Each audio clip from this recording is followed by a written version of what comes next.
Ma prochaine invitée, c'est Mme Karine Boutin, qui est intervenante et agente de sensibilisation pour le Havre des femmes. Karine, bonjour. Bonjour. Karine, vous aurez l'occasion de venir nous voir au moins une fois par mois, là, au cours de la prochaine année. Et moi, je trouve ça important. On demande toujours, bon, est-ce que ça va bien? Mais c'est difficile de poser cette question-là parce que on parle du Havre des femmes, donc on parle de femmes qui sont en difficulté, là, qui peuvent connaître de la difficulté par rapport à la violence conjugale. Là. Et c'est particulièrement ce qu'on jasera au cours des prochaines entrevues, là, au cours de l'année. Et aujourd'hui, le sujet, c'est la rentrée scolaire vécue dans un contexte de violence conjugale. Oui. Bon, on sait que la violence conjugale, c'est vécu, oui, d'abord par la femme ou l'homme, parce que ça peut être des deux côtés. On parle souvent que la violence conjugale est envers les femmes, mais il peut y avoir, ça peut être des deux côtés. Mais on sait qu'il y a malheureusement des enfants qui sont impliqués dans la violence conjugale. Alors, pourquoi avoir choisi la rentrée scolaire? Bon, c'est sûr, c'est au cours des prochains jours, mais pourquoi avoir choisi ce sujet-là aujourd'hui? Bien, comme vous disiez, on va se rencontrer plusieurs fois cette année. Donc, on a prévu plusieurs entrevues pour aller démystifier la violence conjugale sous toutes ses formes, dans diverses sphères là, de notre vie qu'elle peut prendre. Donc, nous, le Havre des femmes, comme vous avez dit, on travaille auprès des femmes et des enfants qui vivent la problématique de la violence conjugale. On le sait, il y a des hommes, clairement, qui vivent de la violence conjugale. Mais qu'est-ce qu'on sait aussi, c'est la proportion, le pourcentage. Donc, c'est majoritairement des femmes qui vont vivre la violence conjugale et qui vont vivre des formes graves. Donc, on parle d'aller jusqu'à mourir, d'en perdre la vie dans des contextes de violence conjugale. Encore la semaine dernière, là, un féminicide, et c'est que trop souvent ça arrive. Peut-être qu'avant ça, on entendait moins parler, là, mais aujourd'hui, on entend ces femmes-là qui meurent suite à de la violence conjugale. C'est épouvantable. Là. Exact. On parle de la rentrée scolaire. Oui. Mais on parle, en fait, moi, je voulais juste spécifier de pourquoi que, dans mes exemples, c'est les femmes qui sont les victimes, les hommes qui sont des agresseurs. Jamais on va nier le fait qu'il y a des hommes qui vivent de la violence conjugale, mais seulement en lien avec le domaine qu'on travaille, le Havre des femmes, le pourcentage, comme je vous nommais, qu'il y a vraiment plus de femmes qui vont en vivre, et par respect à toutes ces femmes qui sont décédées sous les coups de leurs conjoints et ex-conjoints, sans vouloir brusquer personne, mes exemples vont rester des femmes victimes et les hommes des agresseurs. Bon, il faut comprendre que vous êtes agente de sensibilisation et intervenante pour le Havre des femmes. Exact. Donc, on va parler au cours de la prochaine année des difficultés que vivent les femmes à la maison. Exactement. Alors, on amène ça à notre sujet d'aujourd'hui, oui. La rentrée scolaire. Oui. Donc, qu'est-ce qu'on sait? C'est que la violence conjugale, ça concerne tout le monde. Mais ce qu'on sait aussi, c'est que c'est pas écrit dans le visage de personne qu'est-ce qu'on vit à la maison. Donc, non, mais tu rapportes à le cacher. Bien sûr, bien sûr. Mais les enfants... C'est rien d'être pour être fier de vivre ça. Donc, c'est malheureux, mais c'est caché. Oui. Autant, comme vous disiez, là, une question de culpabilité, de honte, mais aussi parce que, bon, le conjoint n'est pas toujours violent. Donc, la femme, là, va se repositionner dans l'espoir, en fait, d'une relation saine ou d'une relation égalitaire. Donc, qu'est-ce qui va être présenté au public? Ça ne sera pas là, le côté toxique là, de la relation. Donc, c'est pas écrit dans le visage de personne qu'est-ce qu'on vit. Hein? C'est pas écrit non plus les enfants, ce qu'ils vivent. Parce que... donc, comme on disait, la violence conjugale, c'est principalement la femme qui va le vivre dans le couple, mais les enfants sont des victimes. Et sont des victimes, ne sont pas que témoins de la violence, ils deviennent victimes.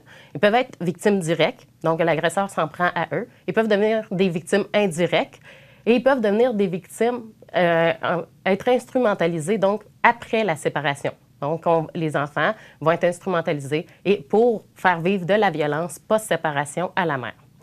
Moi, aujourd'hui, je voulais être ici pour parler de la violence conjugale dans le cadre de la rentrée scolaire. Parce que la rentrée scolaire, c'est bientôt. Le cégep, c'était ce lundi. Le mardi prochain, c'est les primaires, secondaires, universitaires.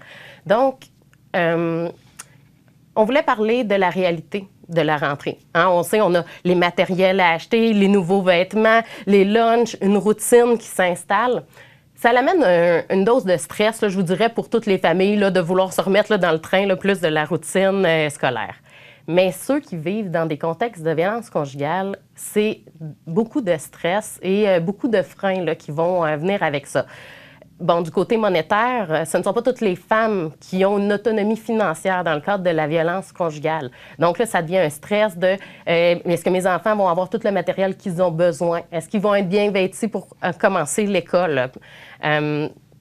Et par la suite, bon, tout ce qui est de la routine, les enfants vont être exposés à des adultes de confiance. Est-ce qu'ils vont raconter qu'est-ce qui se passe à la maison? C'est toutes des choses vraiment stressantes. Je vous dirais, bon, la personne qui exerce la violence, on peut comprendre là, qu'il a peur qu'il y ait des dévoilements. Mais du côté de la mère aussi, des victimes qui les entourent, ça peut être une dose de stress. Parce qu'on se dit, souvent, on va comprendre que la mère, elle va rester dans la situation de violence pour le bien de ses enfants. Et la mère va quitter la relation de violence pour le bien de ses enfants. Mais elle est la seule à savoir à quel moment il est le mieux de quitter pour leur sécurité. Donc, c'est très difficile à comprendre toute cette dynamique-là du pourquoi qu'elle reste, pourquoi qu'elle quitte à tel moment. Donc, c'est vraiment elle, la spécialiste de sa situation. Mais plusieurs nous ont rapporté que c'est les moments de changement, comme la rentrée scolaire, qui vont nous amener une dose de stress en plus. Donc, on comprend pourquoi, là. On comprend pourquoi. Donc, comment pallier à ça sans amener plus de culpabilité chez la victime? Donc, nous, on dit, on veut dire aux gens qui sont conscients, donc les proches aussi, quand que ça va mal à la maison, ils se chicanent beaucoup, tout ça. Il faut savoir aussi que les enfants sont des éponges. Ils apprennent très vite les chorégraphies TikTok, mais ils apprennent aussi, c'est des éponges à tout ce qui les entoure. Donc, sans vouloir ajouter la culpabilité que les femmes ont déjà quand elles vivent dans des contextes de violence conjugale, il faut savoir que c'est de 40 à 90 % des enfants qui vont nommer par la suite avoir été conscients qu'il y avait des chicanes ou de la violence dans la maison. Et qu'est-ce qu'on sait aussi, c'est que plus l'enfant est en bas âge, plus les conséquences vont être graves ou permanentes. Encore là, il n'y a pas un enfant qui va avoir le même impact de cette violence-là ou le même niveau de l'impact. La réaction. Et voilà, il n'aura pas la même réaction à cette violence-là. Donc, nous, l'Ordre des femmes, on va être présente aussi pour la rentrée scolaire pour tout le personnel là, de toutes les écoles de la Côte-du-Sud, en fait, de Montmagny, Lillet. S'ils ont des signes, s'ils ont des questionnements en lien avec le comportement d'un enfant, donc s'ils veulent approfondir, avoir des pistes d'intervention, ils peuvent contacter le Havre des femmes. Ça se fait toujours de manière confidentielle et gratuite. Donc, c'est possible d'aller poser des questions, comment que je peux intervenir, comment que je peux approcher la mère pour peut-être avoir un dévoilement. Comment un enfant peut réagir à l'école pour que le professeur s'aperçoive qu'il y a de quoi qui ne fonctionne pas, là? Il y a une grande majorité, qu'on va dire, qui va avoir une régression. Donc, qui va avoir des difficultés d'apprentissage, qui va être très turbulent. On va parler beaucoup de mots physiques, des mots de tête, des mots de ventre, là, en lien avec le stress et l'anxiété qu'ils vivent. Mais il ne faut pas se tromper non plus parce qu'il y en a qui vont se lancer totalement dans les études pour sortir de cette violence-là et se concentrer vraiment. Donc, si on voit des chutes qui baissent, des notes qui chutent radicalement, souvent, on va intervenir. Tu sais, l'adulte responsable, le professeur, va venir se questionner. Mais quand les notes ils montent, là, c'est là qu'on va moins se questionner, tandis qu'il peut avoir là place à un questionnement et un dévoilement. OK. Ça peut... Il n'y a pas un enfant qui réagit de la même manière. Je suis surpris un peu de voir, parce que normalement, on nous dit, bon, les notes vont baisser, mais ça peut être l'inverse aussi. Ça peut être l'inverse. Puis ça, je vous le ramène, là, c'est des témoignages de des enfants là, qui sont faits dans les maisons d'hébergement. Comme vous savez peut-être, là, le Havre des femmes, on est 45 maisons, comme le Havre au Québec. Donc, on travaille tout avec les mères, les femmes et les enfants. Donc, on a une expertise d'environ 40 ans avec de nombreux jeunes. Donc, il y en a beaucoup qui nous ont rapporté aussi. Moi, j'ai pas été vue, j'ai pas été questionnée à ce niveau-là parce que moi, mes notes, elles montaient parce que je devais rentrer, m'abandonner dans mes études pour sortir de cette sphère de la violence, là. Bon, une femme qui veut se sortir de son milieu là, par rapport à la violence conjugale, Mais les enfants, là, ne veulent pas partir parce que le peur pour ses enfants aussi. Est-ce qu'elle peut emmener ses enfants au Havre des femmes? Absolument, absolument. Oui, oui. Puis on a tout le service adapté aussi. Nous, ça fait des années qu'on répète, protéger la mère, c'est protéger les enfants. Donc, quand il y a des premiers dévoilements qui sont faits comme ça, si maman est bien stressée de savoir qu'est-ce qui va se passer, tout ça, on vous accueille. On vous accueille, peu importe le nombre d'enfants que vous avez. On a de la place en masse au Havre pour venir se recueillir. Tu sais, vraiment une ressource d'aide, une place où on peut se déposer, où on n'aura pas de pression externe, juste prendre le temps de réfléchir à notre situation. Et il y a des intervenantes jeunesse sur place. Donc, ils peuvent toujours, les enfants, rencontrer des intervenantes pour aller ventiler, aller comprendre, en fait, c'est quoi qu'ils vivent. Est-ce que, parce qu'on parle beaucoup plus qu'avant de la violence conjugale, est-ce que c'est en augmentation ou en diminution? Est-ce que le fait qu'on en parle plus, est-ce que les femmes sont plus portées à aller vers un centre comme le Havre des femmes? Bien, j'espère que oui, parce que ça fait quelques années, là, je vous dirais 30 ans au Québec, on entendait encore beaucoup c'est pas de nos affaires, ça se passe chez les voisins. Donc, de laisser les choses fermées. Tandis que là, on vient de passer un bel été où toutes nos fenêtres étaient ouvertes pour laisser aérer. On a peut-être eu connaissance qu'il y avait beaucoup de cris, de chicanes chez les voisins. On a l'impression que les gens se taisent moins en lien avec cette violence-là parce qu'on doit la dénoncer. Parce qu'il y a plusieurs femmes, moi, qui me nommaient, c'est quand que mon voisin, c'est quand un inconnu m'a dit « Est-ce que ça va, madame?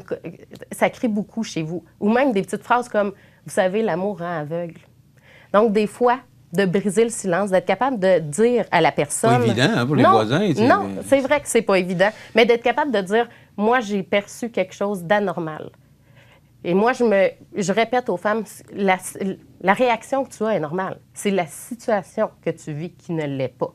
Donc, des fois, juste avoir quelqu'un qui va péter cette bulle-là, finalement, là, qu'on pense qu'on est refermé sur nous-mêmes, que pas personne nous voit, puis qu'on est un petit peu prise là-dedans, bien, non, les gens, là, ils peuvent voir des signes. Puis même, il y en a qui vont aller l'affirmer. Non, madame, moi, je trouve que... Est-ce que ça va bien? Des fois, juste ça. Ça va faire, OK, moi, c'était ce que ça me prenait. Est-ce qu'avant de quitter le foyer, la femme peut aller vous voir pour parler avec vous, jaser, puis avoir de l'information, retrouver du réconfort aussi, là? Est-ce que, sans quitter le foyer, en tout cas, avant d'arriver à l'étape ultime, là, est-ce que c'est une chose que vous pouvez...